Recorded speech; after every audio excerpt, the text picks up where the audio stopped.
போராடி உயிரை இழந்து நாட்டுக்கு சுதந்திரம் வாங்கிய காங்கிரஸ் கட்சியுடைய அடையாளமே இருக்கக்கூடாது என்கின்ற சூழலை உருவாக்கி கொண்டிருக்கிறாங்க. இன்றைக்கு கூட ஒரு திரைப்படம் வந்திருக்கிறது.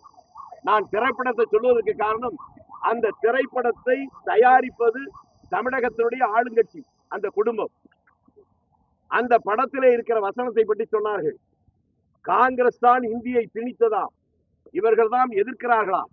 அந்த இந்திய எதிர்ப்பு என்பதை இந்த நேரத்திலே சொல்ல வேண்டிய கட்டாயம் இருக்கிறது. எனக்கு இந்தி தெரியாது, இங்க இருக்கிற பல பேருக்கு இந்தி தெரிய வாய்ப்பு இல்லை. ஆனால் அந்த குடும்பத்தை சேர்ந்த ஒரு மேலவை பாராளுமன்ற உறுப்பினராக இருக்கிற ஒரு பெண்மணி, அந்த குடும்பத்தை சேர்ந்தவர், இந்தியிலே படித்து பட்டம் பெற்றிருக்கிறாரா இல்லையா?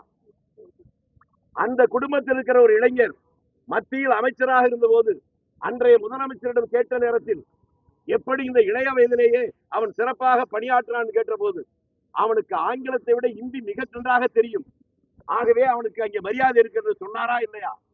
ஊரிலே இருக்கிறவன் எல்லாம் நீ அம்மா என்று அழைக்க முடியாது, மாதாஜி என்றுதான் அழைக்க வேண்டும், அப்பா என்று அழைக்க முடியாது, பிதாஜி என்றுதான் அழைக்க வேண்டும் என்று ஊருக்கு சொல்லிவிட்டு தன் வீட்டில் இருக்கிற பெண்களையும் பிள்ளைகளையும் எல்லாருக்கும் இந்தி கற்றுத் தந்திருக்கிறார்களே.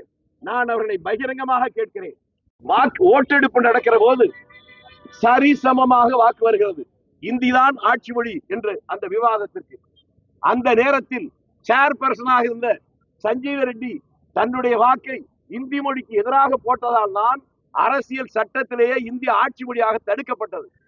ஆக நீங்கள் எதை உயிர்கொள்கை என்று சொல்லி இன்றைக்கு படம் எடுக்கிறீர்களோ, அந்த உயிர்கொள்கை இந்தி ஆட்சி மொழியாக வராமல் தடுத்த அந்த சஞ்சீவ ரெட்டி இந்திய நாட்டுடைய ஜனாதிபதி தேர்தலுக்கு நின்ற போது நான் சொல்லது நண்பர்களே, அவருடைய தந்தை பெரியார் சொன்னது விடுதலையை எடுத்து பார்த்துக் கொள்ளுங்கள். 1000 இருந்தாலும் விவிகிரி பார்ப்பனன், சஞ்சீவ ரெட்டி நம்மாள். நம்மாள் என்பது மட்டுமல்ல, திராவிடன் என்பது மட்டுமல்ல, இந்தி இன்றைக்கு ஆட்சி மொழியாக வருவதை தடுத்தவனே அவன்தான். அவனுக்கு நீங்கள் வாக்களிக்க வேண்டும் என்று சொன்ன போது அன்றைய முதல்வர் உங்களை போன்ற ஊடகத்தின் மத்தியிலே நின்று அவர் சொன்ன பதில், உங்களில் ஒருவர் கேட்கிறார், உங்கள் தந்தை சொல்லி இருக்கிறார் என்று. அதற்கு சொன்னது, தந்தைக்கு வயதாகிவிட்டது, ஏதேதோ பிதற்றுகிறார். இவருடைய இந்தி எதிர்ப்பு போராட்டம். நான் பகிரங்கமாக கேட்கிறேன், 1967 வரை தமிழ்நாட்டில் அரசு பள்ளிகளில் தமிழ்தான் மொழியாக பாடமொழியாக இருந்தது. அதற்கு பின்னாலே ஆங்கிலத்தில் ஒருவருக்கு காங்கிரஸ் காரணமா? அதற்கு பின்னாலே வந்த திராவிட இயக்கங்கள் காரணமா?